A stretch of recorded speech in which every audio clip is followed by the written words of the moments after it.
मेरा नाम स्नेहा वर्मा है। हमारा परिवार बेंगलुरु के एक शांत 2 मंजिला रिहायशी इलाके में रहता है।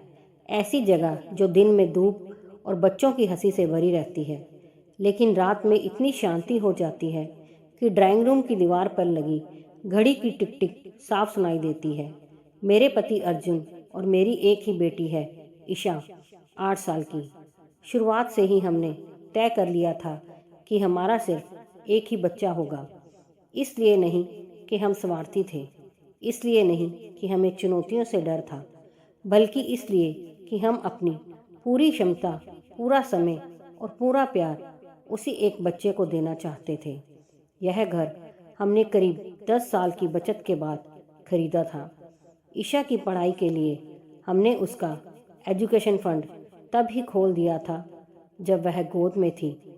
यहाँ तक कि मैंने उसके कॉलेज और करियर के बारे में भी तब सोचना शुरू कर दिया था जब वह ठीक से पढ़ना भी नहीं जानती थी।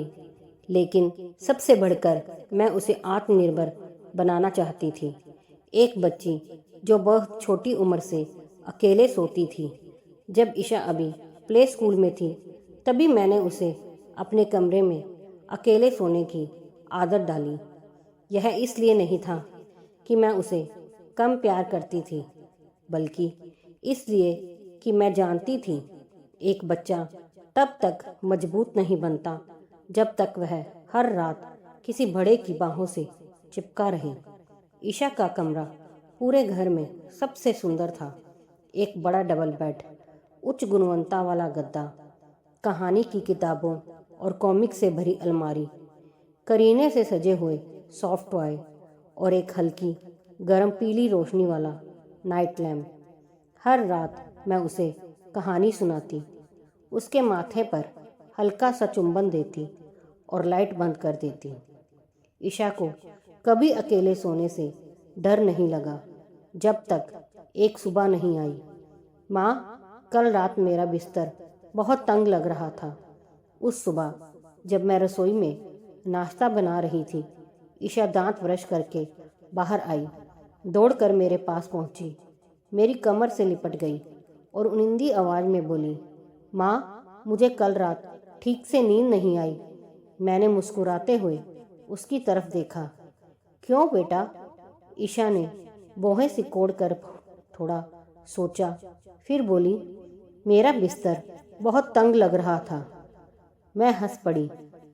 अरे, तुम्हारा बिस्तर तो बड़ा है और तुम अकेली सोती हो, तंग कैसे हो सकता है? कहीं तुमने अपने खिलौने या किताबें बिस्तर पर ही तो नहीं छोड़ दी थी? ईशा ने धीरे से सिर हिला दिया। नहीं माँ, मैंने सब ठीक से रखा था। मैंने उसके सिर पर प्यार से हाथ फेरा, यह सोचकर कि यह बच्चों की कोई मामूली सी बात होगी। लेकिन मैं गलत थी। वही शब्द बार बार, 2 दिन बाद, फिर 3 दिन बाद, फिर पूरा एक हफ्ता। हर सुबह ईशा कुछ ना कुछ ऐसा ही कहती, माँ, मुझे नींद नहीं आई, मेरा बिस्तर बहुत छोटा लग रहा था। ऐसा लग रहा था जैसे कोई मुझे एक तरफ धकेल रहा हो। और फिर एक सुबह उसने ऐसा सवाल पूछ लिया जिसने मेरी रगों में ठंड दौड़ा दी, माँ, क्या आप रात मेरे कमरे में आई थी? मैं झुककर उसकी आंखों में देखने लगी। नहीं, ऐसा क्यों पूछ रही हो? ईशा थोड़ी देर चुप रही, क्योंकि ऐसा लग रहा था जैसे कोई मेरे पास लेटा हो।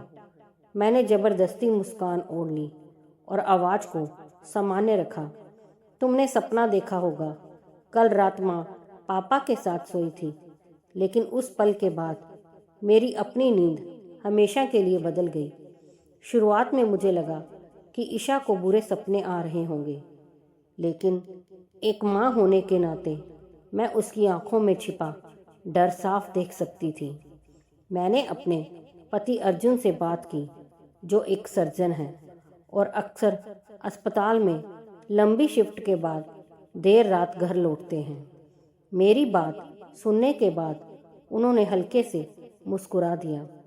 बच्चे कल्पनाएं कर लेते हैं, हमारा घर सुरक्षित है, यहाँ ऐसा कुछ नहीं हो सकता। मैंने बहस नहीं की। मैंने बस एक कैमरा लगा दिया, एक छोटा सा नज़र न आने वाला कैमरा, ईशा के कमरे की छत के एक कोने में, खुद को तसल्ली देने के लिए। उस रात ईशा चैन से सोई। बिस्तर पूरी तरह साफ था, कोई खिलौना नहीं, कोई किताब नहीं, कुछ भी जगह नहीं घेरा रहा था। मैंने राहत की सांस ली।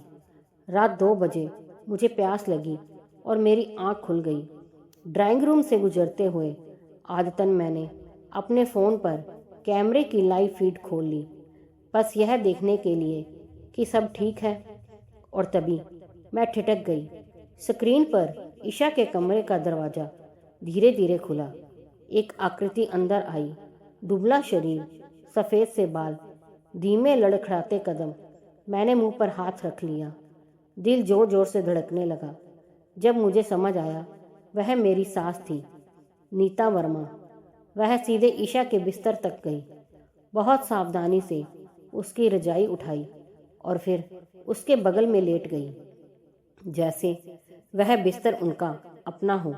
ईशा नींद में हिली, गद्दे के किनारे की तरफ खिसक गई। बोहें सिकुड़ी, लेकिन उसकी नींद नहीं टूटी और मैं बिना आवाज़ किए रोती रही। मेरी सास की उम्र 78 साल थी। अर्जुन के सिर्फ 7 साल के होने पर ही वह विधवा हो गई थी। अगले 40 सालों तक उन्होंने दोबारा शादी नहीं की। उन्होंने हर छोटा बड़ा काम किया, दूसरों के घरों में सफाई, कपड़े धोने का काम, सुबह सुबह टिफ़िन और नाश्ता बेचना, सब कुछ सिर्फ अपने बेटे को पालने और डॉक्टर बनाने के लिए। अर्जुन ने एक बार बताया था, बचपन में ऐसे दिन भी आए जब उनकी माँ ने खुद सिर्फ सूखी रोटी खाई, लेकिन उसके लिए मांस या मछली जरूर लाई। जब अर्जुन मेडिकल कॉलेज गया तब भी वह उसे हर महीने चिट्ठी में 500-1000 रुपये भेजती थी। बहुत करीने से मुड़े हुए अपने लिए वह हमेशा बेहद सादा जीवन जीती रही, इतना सादा कि दिल दुख जाए। पिछले कुछ सालों में मेरी सास की याददाश्त कमज़ोर होने लगी थी। एक बार वह रास्ता भटक गई और आधी रात तक मंदिर के पास रोती रही। एक बार खाते खाते अचानक मेरी तरफ देखकर पूछा, तुम कौन हो? कई बार वह मुझे अपने दिवंगत पति की पत्नी के नाम से बुलाने लगी। हम उन्हें डॉक्टर के पास ले गए। डॉक्टर ने बहुत नरमी से कहा, शुरुआती स्टेज का अल्जाइमर है। लेकिन हमने कभी नहीं सोचा था कि रात में वह घर में घूमने लगेंगी, और यह तो बिल्कुल नहीं सोचा था कि वह अपनी पोती के बिस्तर में जा लेटेंगी। अगली सुबह मैंने अर्जुन को कैमरे की रिकॉर्डिंग दिखाई। वह बहुत देर तक कुछ नहीं बोले, फिर उनकी आवाज़ टूट गई। शायद उसे वो दिन याद आते होंगे जब मैं छोटा था। अर्जुन ने मेरा हाथ कस कर पकड़ लिया। यह मेरी गलती है।